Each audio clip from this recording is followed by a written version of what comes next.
Style थोडीशी बदललेली आहे. खरं तर एकंदरीत तुमच्या परिवारातनंच जर बघितलं तर सुनेत्रा पवार ज्या राज्याच्या उपमुख्यमंत्री पण आहेत, आता दादांच्या पक्षाच्या त्या राष्ट्रीय अध्यक्षसुद्धा आहेत, त्यांची 2 मुलं आहेत, सत्तेत असणारे त्यांचे मित्रपक्ष आहेत. देवेंद्र फडणवीस यांनी बरंच दुःख व्यक्त केलं. दादा त्यांचे मित्र कसे होते हे त्यांनी अनेकदा सांगितलं, म्हणजे नुसते सत्तेतले सहभागी अशा यांनी नाही. पण एक असं ज्या पद्धतीनं तुम्ही हा विषय मांडताय त्यात ह्या कोणालाच दादांसाठी न्याय नकोय अशा पद्धतीचं प्रेझेंटेशन तुम्ही करताय. तुम्हाला असं वाटतं का की त्यांची मुलं आहेत, त्यांची पत्नी आहे, ते त्यांना न्याय नाही देऊ शकणार? हे बघा, प्रेझेंटेशन मी तसं करतोय असं नाही, पण दुसऱ्या अंगाने आपण थोडंसं बघितलं पाहिजे. आम्ही विरोधात आहोत. आम्ही FIR करण्यासाठी सांगू शकत नाही, आम्ही विनंती करू शकतो. त्यानंतर CBIकडे तपास द्या आम्ही फक्त सांगू शकतो, विनंती करू शकतो, आदेश देऊ शकत नाही, कारण आम्ही आता विरोधात आहे. आता तुम्ही जर सत्तेत असाल, तुम्ही मुख्यमंत्री असाल, मित्र असाल, तुम्ही घरची मंडळी असाल आणि तुम्ही सत्तेत आहे, मग सत्ताधारी पक्ष म्हणून तुम्हाला साधा FIR तर करता आला असता, मला बोलून घेतलं असतं, इतरही सामाजिक कार्यकर्त्यांना बोलून घेऊन काय पाहिजे, कुठल्या अधिकाऱ्याची आपण SIT फॉर्म करायची, CID आता काम करतंय, कसं काम करणार आहे, एक कुठंतरी एक म्हणतो ना आपल्याला विश्वासात घेणं. नाही तर आम्ही ह्या गोष्टी करत आहोत. FIR झाला नाही, CBIकडे अजून हे प्रकरण गेलेलं नाही. VSRची कंपनी आहे त्याची निवांत बिलं दिली जातात आराममध्ये, म्हणजे आत्तापर्यंत 150 कोटीपेक्षा जास्त निधी त्या कंपनीला तिथं दिला गेला, त्यांच्यावर कुठली कारवाई नाही झाली. तर मग ह्या सगळ्या गोष्टी बघितल्यानंतर आणि केंद्राकडे जो विषय आहे AIB आणि DGCA, तिथं त्या मंत्र्यांची आणि VSRची रिलेशनशिप आहेत हे मी आधीपासून सांगतोय, तरी सुद्धा तिथं कुठंच काही बदल नाही, तर कारवाई केली गेली नाही. म्हणजे ज्या गोष्टी त्यांच्या हातात आहेत त्या त्यांच्याकडनं झाल्या नसल्यामुळे कुठेतरी शंकाही वाढते आणि दुसरं कुठेतरी एक राग सुद्धा येतो की मग कसं लढायचं, काय करायचं. पण हा तर खूप गंभीर आरोप आहे की दादांची जी अगदी इमिजिएट फॅमिली ज्याला आपण म्हणू, ते सुद्धा दादांच्या मृत्यूच्या बाबतीत त्यांना न्याय देत नाहीये, हाच तुमचा आरोप आहे? नाही, म्हणजे माझं एवढंच म्हणायचं आहे की तुम्ही एखादं पत्र देता की CBIकडे हे प्रकरण पाठवा आणि सत्तेत असताना सुद्धा तुम्हाला स्मरणपत्र द्यावं लागतं, मग हे कुठेतरी चुकीचंच आहे ना. मग त्याचा अर्थ तुम्ही दिल्लीला जाता, अमित शाह साहेबांना भेटता, मोदी साहेबांना भेटता, पण मग या बाबतीतली तुम्ही चर्चा करत नाही असं कुठेतरी सिद्ध होतं. आणि त्याचबरोबर अधिवेशनामध्ये हा मुद्दा मांडल्यानंतर CM साहेबांनी सुद्धा सांगितलं की हो FIR आम्ही स्वीकारू, पण अजूनपर्यंत FIR स्वीकारला गेला नाही. आणि दुसरं, आम्ही CBIकडे हा तपास पाठवण्यासाठी मी अमित शहांबरोबर चर्चा करू, असं काहीच झालं नाही. त्यामुळे ह्या सगळ्या गोष्टी तुम्ही करू शकता, पण आज होत नाहीत हे बघितल्यानंतर दुःख वाटतं. आणि त्याच्यातच माझा भाऊ VSRली प्रवास करतो, काही एका कार्यक्रमामध्ये आसाममध्ये शपथविधी जो मुख्यमंत्र्यांचा होतो तिथं काकी या राम मोहन नायडू, त्याचे डायरेक्ट संबंध आहेत VSR बरोबर, त्यांच्यावर तुम्ही बसता. त्यामुळे ह्या सगळ्या गोष्टी बघितल्यानंतर कुठेतरी मनामध्ये असं वाटतं अरे खरंच आपण योग्य पद्धतीने लढतोय का लढतोय ते चुकतंय का काय चाललंय. आणि मग अशा शंका नाही तर गोष्टी मनामध्ये आल्यानंतर कुठेतरी दुःख वाटतं. पण तुमच्या मनातल्या ज्या शंका आहे, म्हणजे हे आत्ताच नाही, एकंदरीतच 28 जानेवारी नंतर आत्तापर्यंत तुमच्या मनातल्या ज्या शंका आहेत त्या तुम्ही त्यांच्याशी बोललात का, सत्तेतला एक पक्ष म्हणून?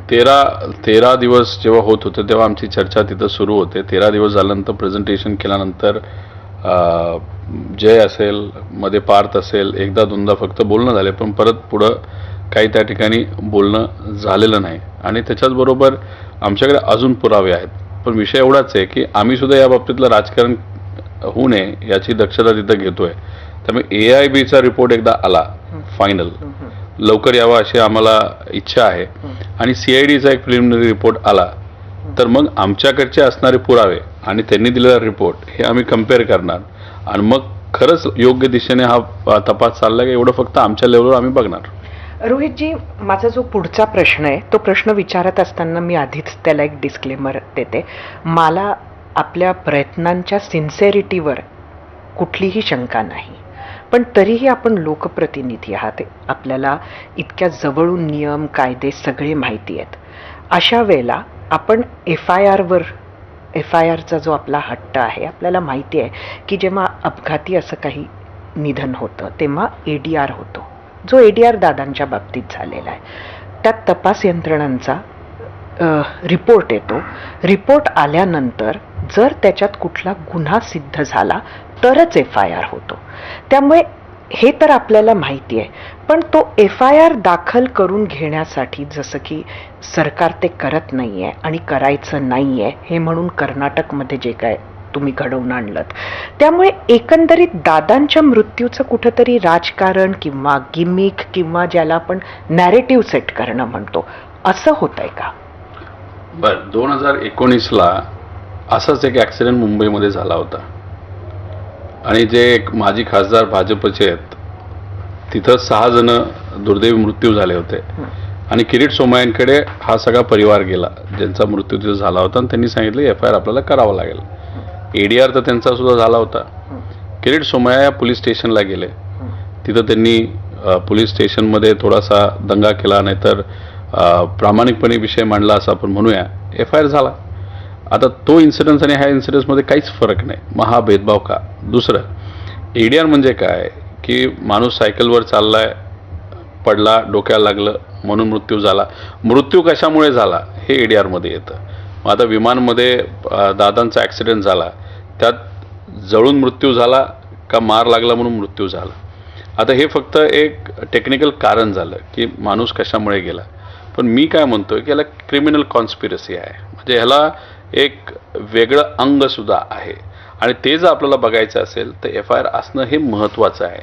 आणि लॉ आणि ॲक्ट आपल्याला सांगते की ADR झाला असेल तर आपल्याला FIR करता येतो आणि FIR जो मी करायला लावला आहे तो अननेम्ड आहे, त्यामुळे त्यात कुठेही काही हरकत नव्हती. आणि कर्नाटकाने जो FIR केला तो असा हवेत नाही केला.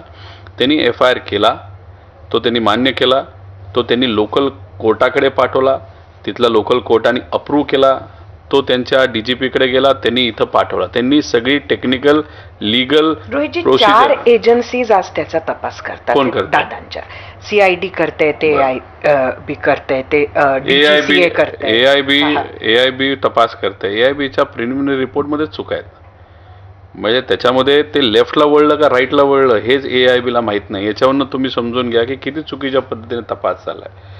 CIDच्या बाबतीत CID म्हणते AIBचा रिपोर्ट येऊ द्या, मग आम्ही तपास सुरू करतो.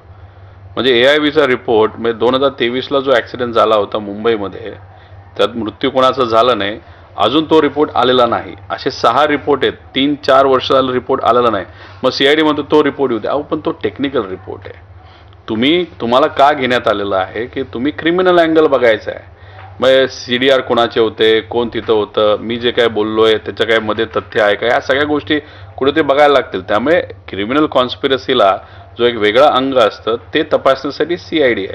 म्हणजे सातत्यानं अगदी मुख्यमंत्र्यांनी सुद्धा हे उत्तर दिलेलं आहे की रोहित पवारांनी जे मुद्दे उचलले त्याची चौकशी व्हायला हवी, पण म्हणजेच त्यांच्या ह्या वक्तव्यावर आपला विश्वास नाही का? होय किंवा नाही? नाही, विश्वास आहे म्हणून तर आतापर्यंत थांबलो होतो.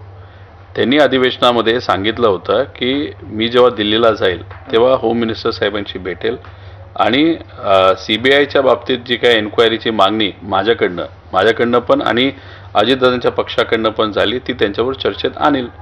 काही दिवसांपूर्वीच ते दिल्लीला गेले होते, पण त्या बाबतीतली चर्चा काय झालेली आम्हाला कळत दिलंय असं कळतं. CBIच्या चौकशीचं अमित शहांना CBIचं पत्र त्यांनी दिलेलं नाही. काही प्रश्न मी व्यक्त केले होते, त्या प्रश्नाचं त्यांच्या लेटर हेडवर त्यांनी अमित शहा साहेबांना पत्र लिहिलं होतं. त्याचं स्वागत करतो मी. अशी माहिती आहे मी आपल्याला सांगते की मुख्यमंत्र्यांनी स्वतःची मागणी म्हणून अमित शहांकडे CBIची चौकशी व्हावी अजितदादांच्या या संपूर्ण प्रकरणात असं पत्र दिल्याची बातमी आहे. नाही, ते पत्र वेगळं होतं. ते पत्र असं होतं की मी काही शंका व्यक्त केल्या होत्या आणि त्या माझं म्हणणं जे होतं ते त्यांच्या पत्रामध्ये दिलं आणि त्याचं स्वागत मी केलेलं आहे. आणि तुम्ही बघा, वेस्ट बेंगॉलचं आणि इतर राज्यांचं इलेक्शन होतं. देवेंद्र फडणवीस साहेब हे मोठे नेते आहेत, भाजपमध्ये सुद्धा देश पातळीवरचे मोठे नेते असल्यामुळे त्यांना प्रचाराला जावं लागलं. त्यामुळे कुठं ना कुठंतरी आम्हाला सुद्धा थांबायचं होतं, आम्ही थांबलो. पण माझं एवढंच मत आहे, आता 28 तारखेला 4 महिने होत आहेत. त्यांनी प्रामाणिकपणे प्रयत्न केलेच असतील, अजूनही करतील. आणि 28 तारखेपर्यंत अजितदादांच्या पक्षाचीच मागणी आहे ना, सीबीआयकडे हा तपास दिला तर मग कदाचित त्याला व्यापकता मोठ्या प्रमाणात येऊ शकते असं मला वाटतं. रोहितजी, तुमच्यावर 2 आरोप होत असतात इतक्यात.